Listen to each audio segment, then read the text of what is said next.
ঘটনাচক্রের সন্তান ও মেয়ে কি বাবার সাথে মেয়ের সম্পর্কটা একটু আলাদা। যারা জানে তারা জানে। কালকের ঘটনা আমি আজকে কই জানি বলতেছিলাম, জুমা পড়াইতে যাব মসজিদে, তো গোসল করে জামা কাপড় পরে বের হয়ে গেছি। তো ছোট্ট মেয়েটা দরজা বন্ধ করে খোলে সবসময়, আব্বু কখন আসবা, এটা এই কথা জিজ্ঞেস করার জন্যই যেন সে দরজাটা খোলে। আমার আবার একটা বদ অভ্যাস আছে, বদ অভ্যাস হয়েছিল মাখামাখি আছে না, ক্রিম টিরিম তেল তুল দেওয়ন টন, এইটি বিরক্ত লাগে। ওই লিফটে টিপ দিছি, লিফট আসতে একটু দেরি হইতেছে, ওরে দেখলাম দৌড় মারলো। কিরে দৌড় মারলো কে, দরজা বন্ধ না করে? তো লিফট আসতে আসতে আমিও ভেতরের দিকে একটু তাকাচ্ছি, দেখি দৌড়ে যাইয়া একটু ক্রিমের এই কৌটা আছে। আইনা কো আব্বু আব্বু ওই যে এই জায়গাটা না কেমন জানি লাগতেছে, খসখস, একটু লাগাই দিই দে, তা লাগাই দিস। এটা মেয়ে মেয়ে মেয়ে, বাবার মেয়ের সম্পর্কটা এমনই হয়। একমাত্র মেয়ে, মেয়েটাও সুন্দরী। বলেন তো এই বাবার অবস্থা কি, নরম না গরম? অনেক গরম, কারণ গরমের অনেকগুলো উপলক্ষ তৈরি হয়েছে। একে তো টাকাওয়ালা বাবা, দুই সন্তানও একমাত্র, তিন সেটাও মেয়ে, চার সেটাও সুন্দরী। এই জন্যে আপনাদের সহজে বুঝার জন্যে আমি ওই বাবার নাম দিছি 440 বাবা। 440 লাইন আছে না, ধরা যায় না, ছোঁয়া যায় না, বাপরে বাপ, গরম আর গরম। তো ওই লাইন যেমন, এই বাবার নাম দিছি আমি 440 বাবা। আমাকে এই কথাটা বারবার বলা লাগবে। বলেন তো বাবা কি কি বাবা, মনে থাকবো তো ইনশাআল্লাহ। আমি মাঝে মধ্যে কিন্তু জিজ্ঞেস করুন কোন বাবারে 440। এই 440 বাবার মেয়েটা বিয়ের উপযুক্ত হয়েছে। তো বিয়ের উপযুক্ত হইলে প্রস্তাব আসবে, এটাই তো স্বাভাবিক, তাই না? আর এমন মেয়ের প্রস্তাব তো একটু বেশি আসবে। একমাত্র মেয়ে, ধনী বাবার, বিয়ে করলে তো জামাই অটোমেটিক ধনী। তো প্রস্তাব লইয়া এক বেটা আইছে। ওই মনে রাখতে হবে ঢাকায়া বাবা, কিন্তু কথা ওইরকম কিছু বলবো, বুঝতে লইয়েন। তো এক লোক আসছে, আপনি কেঠা কহলাম আপনার মাইয়া বিয়ার উপযুক্ত হয়েছে, তো প্রস্তাব লিয়ে আইছি। তো আপনি কেঠা? আমি ছেলের খালু হই। কি হয় ওই হই রে, ওরা ওহি বলে আর কি। আমি ছেলের খালু হই। ও বাপরে বাপ, যেই না খালি কইছে ছেলের খালু হই, মাইয়ার বাপ এমন খেপা খেপছে, ওই মিয়া আমার মাইয়া পৌঁছে গেছে নি, মিয়া খালু আইছেন প্রস্তাব লিয়া। বেড়ে তো ব্যাক করে গেছে, ভাই কেঠাইবো, পোলার বাপ পাঠান। তো কইলে তো হয় চেতন গেলা বাইতে গেছে গা, যাই পোলার বাপরে কয় বাইরে ভাই, যেই গরম, কোন বাবা জানি 440, ভাই তোমার পোলার প্রস্তাব নিয়ে তুমি যাও, যেই গরম বেড়া, বাপরে বাপ। তো পোলার বাপ আইছে 2 দিন পরে প্রস্তাব লিয়া। আয়কো ভাই আমি পোলার বাপ, ওই যে আইছিল না প্রস্তাব লিয়া, আমি ওই পোলার বাপ। কো আপনি নাম কি? বাপের নাম, দাদার নাম, সব 14 গোষ্ঠীর খোঁজ খবর লইস। পোলা দেখতে কেমন, হাইট কেমন, চেহারা কেমন, কালার কেমন, দোস্ত বন্ধু কারা, সব খবর লিয়া পোলা তো পছন্দ হইছে। এবার আপনারা বলেন, এই পোলার কাছে যখন ছেলে মেয়েটাকে উঠায়া দিবে, বাবা মেয়ের জন্য শাড়ি কিনলে দামিটা কিনবে না কম দামি? কেন? তার টাকার অভাব নাই, খরচেরও এই মেয়ে ছাড়া আর জায়গা নাই। তো শাড়ি কিনে তো দামিটা, গয়না কিনে তো দামিটা, প্রসাধনী কিনে তো দামিটা, সব দামি দামি জিনিস দিয়া সাজায়া মেয়েকে বিদায় দেওয়ার কথা নাকি? আপনারা কি করতেন? ঠিক আছে, না না, এমনই তো করার কথা নাকি? ওই বাবাও তাই করে। দোস্ত, একজন বাবা তার মেয়েকে যতটা ভালোবাসেন, আল্লাহ সুবহানাহু ওয়া তাআলা তার প্রিয় হাবিব সাল্লাল্লাহু আলাইহি ওয়াসাল্লামকে তার চেয়ে 1000 কোটি গুণ বেশি ভালোবাসেন। একজন বাবা যদি তার মেয়েকে বিদায় দেওয়ার সময় সামর্থ্যের সবটুকু দিয়া, সব সেরা সেরা জিনিস দিয়া সাজায়া পাঠাইতে পারেন, তো এটা আপনি বোঝা দরকার আল্লাহ তার হাবিবকে দুনিয়ায় পাঠানোর সময় সব সেরা সেরা জিনিস দিয়া সাজায়া তারপরে পাঠাইছে। এই কি সেরা একটু শুনি, একটু শুনতে থাকি কি কি সেরা দিছেন। প্রথমেই হলো প্রস্তাবের ব্যাপার। আল্লাহর সিদ্ধান্ত, আমি আমার নবীকে ফ্রিতে দিব না। ফ্রি জিনিসের মানুষ দাম দেয় না। দুনিয়ার মানুষের নেচার হচ্ছে যে জিনিস অর্জন করা যত কষ্টের, ওই জিনিসের মূল্য তত বেশি দেয়, ঠিক কিনা? আল্লাহর সিদ্ধান্ত, আমি আমার নবীকে দুনিয়ায় ফ্রিতে পাঠাবো না। বলে তো কেমনে পাঠাবেন? বলে আমার কাছে প্রস্তাব দিয়ে নেওয়া লাগবে। বলে প্রস্তাব কে দিবে? বলে ওই খালু মালু চলবে না, ছেলের বাপ দেওয়া লাগবে। বাপ বাপ ওই মনে আসেনি কোন বাবা? ছেলের বাপ দেওয়া লাগবে, নবীর বাপ প্রস্তাব দিতে হবে। তো আমার নবীর বাবাকে দিনী বাপ, দিনী বাপ। মিল্লাতা আবিকুম ইব্রাহিম হুয়া সাম্মাকুমুল মুসলিমিন।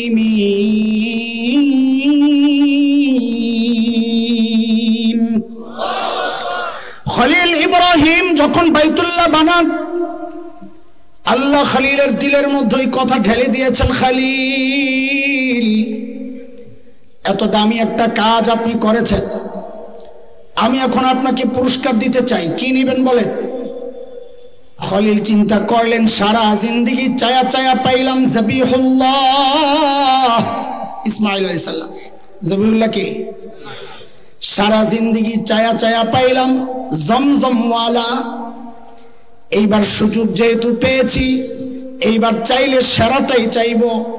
খলিল এইবার আল্লাহর কাছে চায়া বসছেন কাউসারওয়ালা।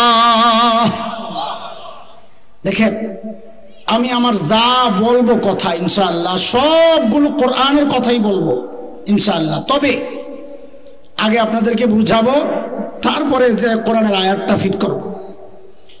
ওই যে খলিল হাত উঠাইলেন, প্রস্তাব দিতেছেন, রব্বানা ওয়াবআস ফীহিম রাসূলাম মিনহুম ইয়াতলু আলাইহিম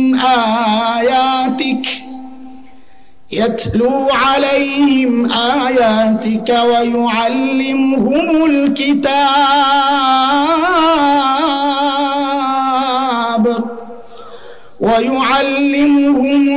কিতাব ওয়াল হিকমাতা ওয়া ইউযাক্কিহিম ইন্নাকা আনতাল আজিজুল হাকীম।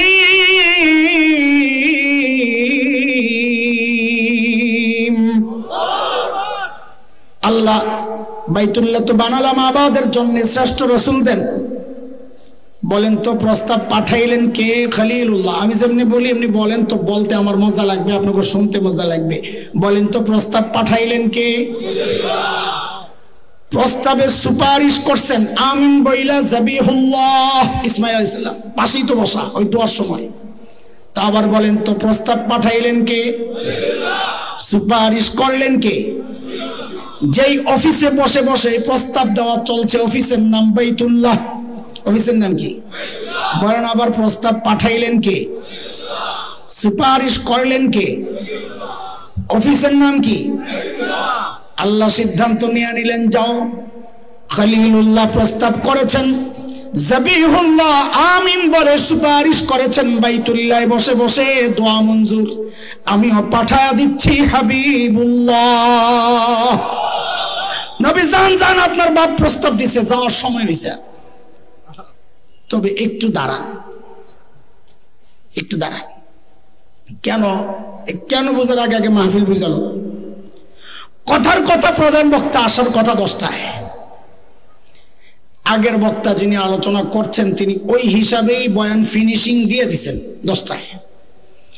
এর মধ্যেই প্রধান বক্তা ফোন দিছে, ভাই ও মদনপুর আটকে গেছি, 10-15 মিনিট লাগবো, চালায় নিতে কর।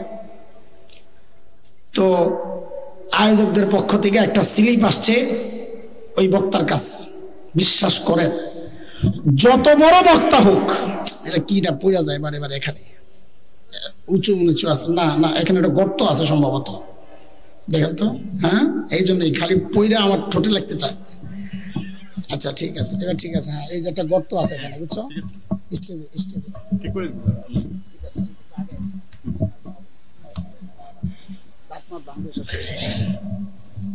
ঠিক আছে।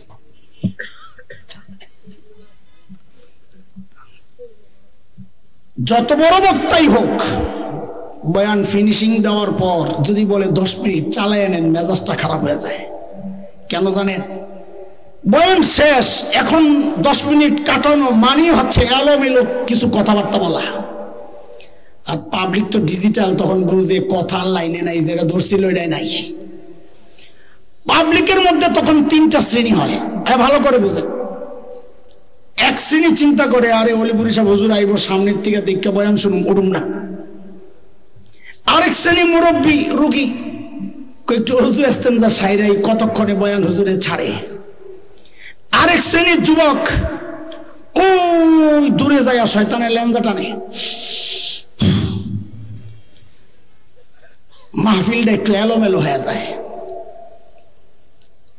এর মধ্যেই প্রধান বক্তা আপনাকে ভিতরে ঢুকেই ফোন দিছে, ভাই থানার সামনে দিয়া ক্রস করতেছি। হাইরে, টাইম মতো বক্তা আসলে আয়োজকদের কলিজা যে কত ঠান্ডা, একটু এলোমেলো হলে কলিজা শুকায় যায়, না জানি কি হয়, না জানি কি হয়। তো তাড়াতাড়ি একজনকে পাঠাইছে যে একটা স্লোগান দে, প্রধান বক্তার আগমন, শুভেচ্ছা, স্বাগতম। কেন? ওই এলোমেলো মাহফিলটা জমানোর জন্য।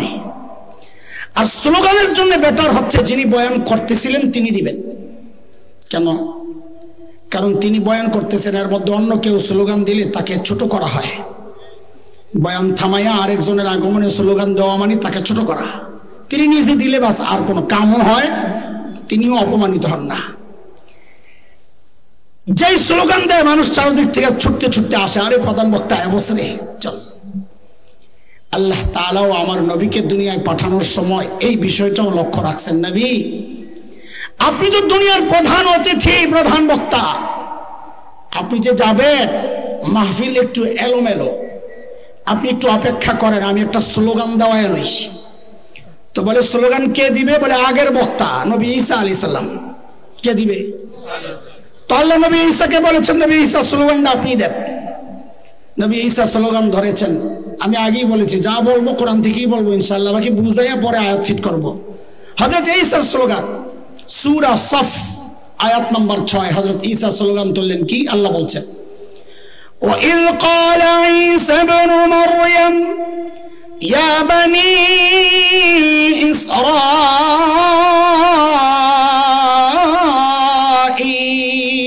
إِسْرَائِيلَ إِنِّي رَسُولُ اللَّهِ إِلَيْكُمْ مُصَدِّقًا لِمَا بَيْنَ يَدَيَّ مِنَ التَّوْرَاةِ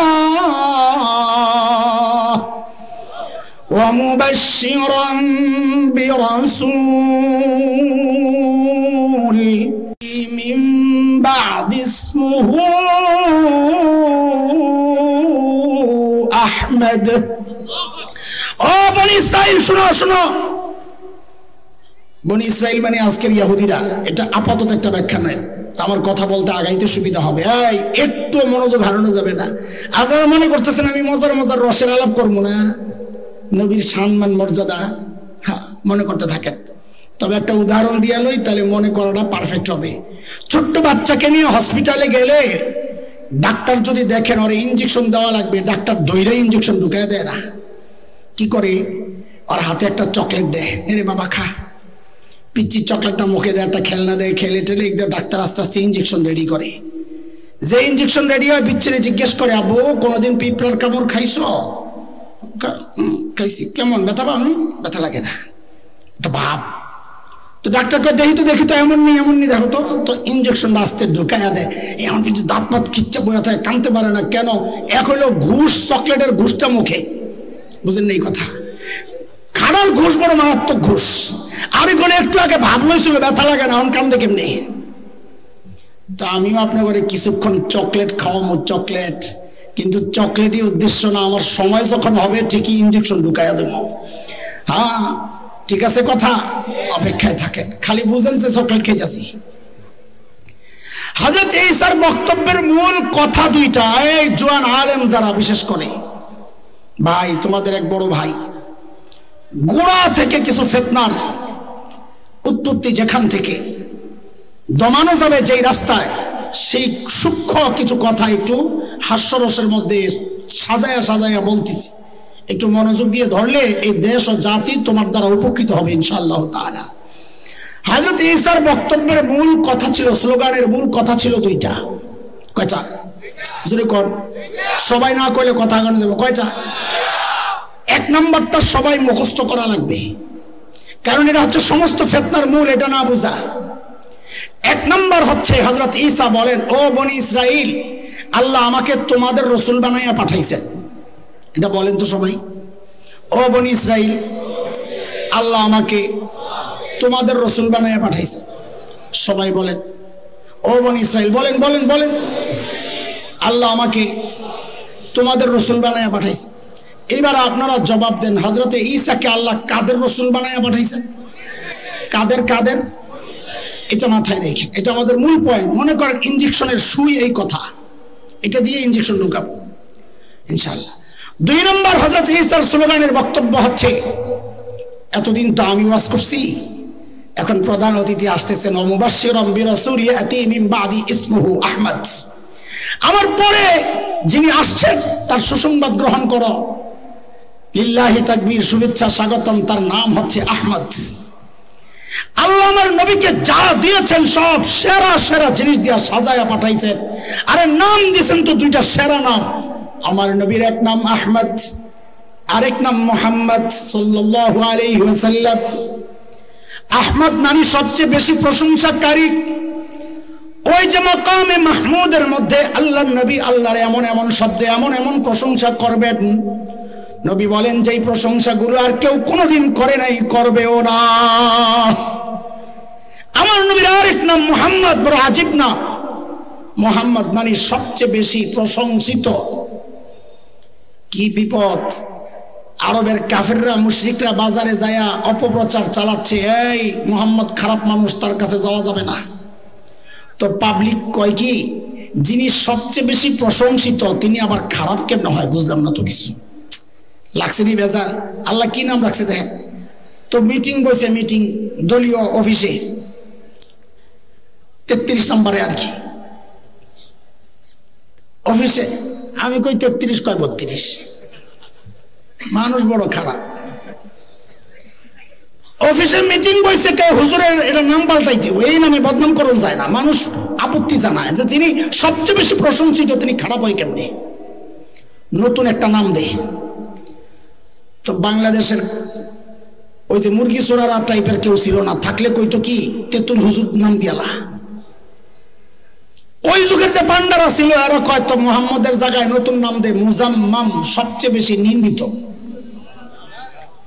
এখন বাজারে যায় কয় কি, এই একটা মুজাম্মাম আছে, মুজাম্মাম, খারাপ মানুষের কাছে যাইও না। 40 বছর পাবলিক জানছে এক লোকের নাম মুহাম্মদ, এখন যখন কয় মুজাম্মাম তো পাবলিক জিজ্ঞেস করে মুজাম্মাম কেডা, চিনলাম না তো। লাগছেনি বেজান। আল্লাহ আমার নবীর এমন নাম রেখেছেন, তুমি সারা জিন্দেগি বদনাম করবা। দিন শেষে যদি জিজ্ঞেস করা হয়, হেরে কার বদনাম করতেছ, তো বলবে যিনি সবচেয়ে বেশি প্রশংসিত। বলে তোর মাথা ঠিক আছে নি গাধা? আল্লাহু আকবার বলবেন না? না গুনাহ হইব? আল্লাহু আকবার। আমার নবীকে আল্লাহ যা দিয়েছেন সব সেরা সেরা। কিতাব দিয়েছেন তো সেরা, উম্মত দিয়েছেন তো সেরা, বন্ধু দিয়েছেন তো সেরা, চেহারা দিয়েছেন তো সেরা, ঠোঁট দিয়েছেন তো সেরা, দাঁত দিয়েছেন তো সেরা, চোখ দিয়েছেন তো সেরা, আরে এমনকি থুতু দিয়েছেন তো সেরা, ঘামও দিয়েছেন সেরা। আমার আপনার ঘামের দুর্গন্ধে ধারে কাছে কেউ বসতে পারে না, অথচ সাহাবীরা আমার নবীর ঘাম বোতলে সংগ্রহ করে এইরকম মজলিসের মধ্যে লাগায়া দিতেন, গোটা মজলিসটা সুঘ্রাণে মৌ মৌ করত।